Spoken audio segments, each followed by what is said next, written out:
Saudara, polemik kerusakan lingkungan akibat aktivitas tambang di Raja Ampat terus bergulir. Publik kini menanti langkah selanjutnya dari pemerintah yang dinilai belum menjadi langkah konkret dalam menjawab isu ini. Sementara, masyarakat sekitar terus merasakan dampaknya.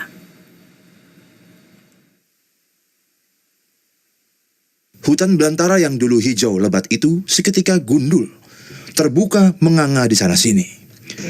Cakar-cakar besi eskavator dari luar Pulau Raja Ampat datang menggali tanah dan batuan. Pantai Raja Ampat yang dulu jernih mulai keruh, mengancam biota laut dan terumbu karang, sumber kehidupan nelayan setempat. Nelayan di Raja Ampat bagian barat, kami menolak ekspansi tambang di Raja Ampat karena tidak membawa dampak positif dalam bentuk apapun bagi kami. Pasca merebaknya isu pertambangan di Raja Ampat, masyarakat meminta pemerintah mengkaji ulang kebijakan aktivitas pertambangan di Raja Ampat, karena Raja Ampat merupakan daerah wisata. Warga menyebut, sejak informasi aktivitas tambang menyeruak, wisatawan yang datang mulai berkurang. Karena pemerintah pusat yang mengeluarkan izin dan segala sesuatu IUP yang ada sendiri turun dan meninjau perusahaan yang ada termasuk di GAG, KW dan di Manuram. Jangan cuma bicara, baru tinjau ke lapangan apa situasinya dan apa resikonya turun kembali. Yang intinya kan pariwisata. Gaung keresahan masyarakat semakin menggema hingga ke media sosial. Para aktivis pemerhati lingkungan turut merespons dengan upayanya masing-masing dan semakin menyita perhatian publik. Bukan hanya soal mementingkan sektor pariwisata dan perekonomian masyarakat, tetapi soal kerusakan lingkungan yang diakibatkan aktivitas tambang itu sendiri. Raja Ampat adalah surga terumbu karang dunia. Undang-Undang Nomor 1 Tahun 2014 tentang pulau-pulau kecil tidak diperkenankan adanya pertambangan di pulau-pulau kecil gitu. Jadi ini membuat kekeliruan seakan-akan kalau dia tidak pariwisata boleh, padahal bukan itu. Intinya adalah kegiatan pertambangan mineral dan batu bara tidak boleh dilakukan di pulau-pulau kecil. Dan saat ini kita juga bahkan bisa melihat sedimentasi yang terjadi di sekitar pesisir pulau-pulau yang ditambang di Raja Ampat, terutama di Pulau Gak dan di Pulau KW. Artinya secara kasat mata kita bisa melihat kerusakan lingkungan secara langsung yang terjadi di Raja Ampat.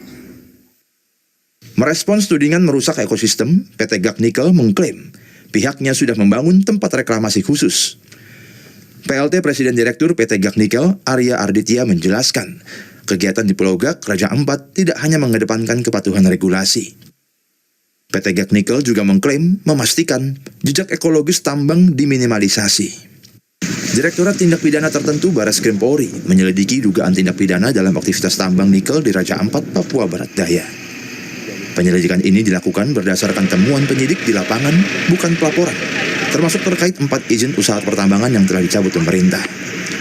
Namun Bareskrim belum menjelaskan temuan apa saja yang didapatkan. Kerusakan Pak, lingkungan.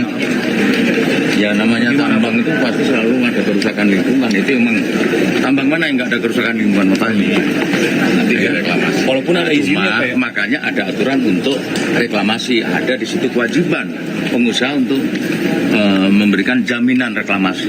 Bapak, berarti udah ada yang diselidiki ya Pak? Itu diselidiki berdasarkan laporan masyarakat atau seperti apa Pak?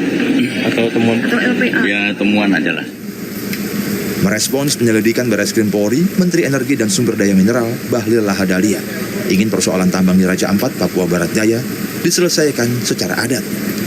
Bahlil mengklaim pihaknya sudah mengirim tim lapangan untuk mengecek aktivitas tambang di sana.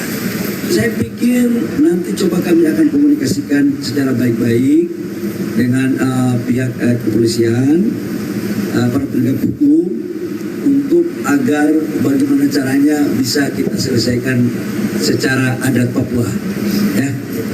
Karena kemarin kan sudah kita tim sudah turun, sudah mengecek. Saya pikir ini adalah bagian daripada respon pemerintah terhadap pikiran baik masyarakat, dan juga pemerintah memang sudah melakukan ini sejak bulan Januari karena sudah ada Perpres Satgas penataan lahan lingkungan dan termasuk tambang.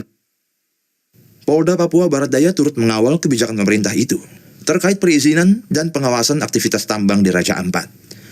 Kapolda Papua Barat Daya Brigjen Gatot Karibowo menyatakan polisi akan melakukan edukasi ke warga setempat termasuk menyerap aspirasi terkait dampak dan hasil penambangan nikel di Raja Ampat. Satu persepsi menindaklanjuti follow up apa yang sudah menjadi kebijakan pemerintah pusat Bapak Presiden untuk beberapa perusahaan-perusahaan yang sementara mau mengajukan izin ini masih didalami, dan seperti disampaikan juga oleh Bapak Menteri kemarin ada beberapa hal yang mungkin harus ditinjau ulang. Tentunya melalui Polres setempat kita juga berharap untuk melakukan edukasi lah apa yang menjadi kebijakan pusat, dan tentunya aspirasi dari masyarakat lokal juga yang tentunya ini yang mendapatkan dampak positif dari adanya perusahaan tersebut, itu juga akan kita berikan pengertian lah.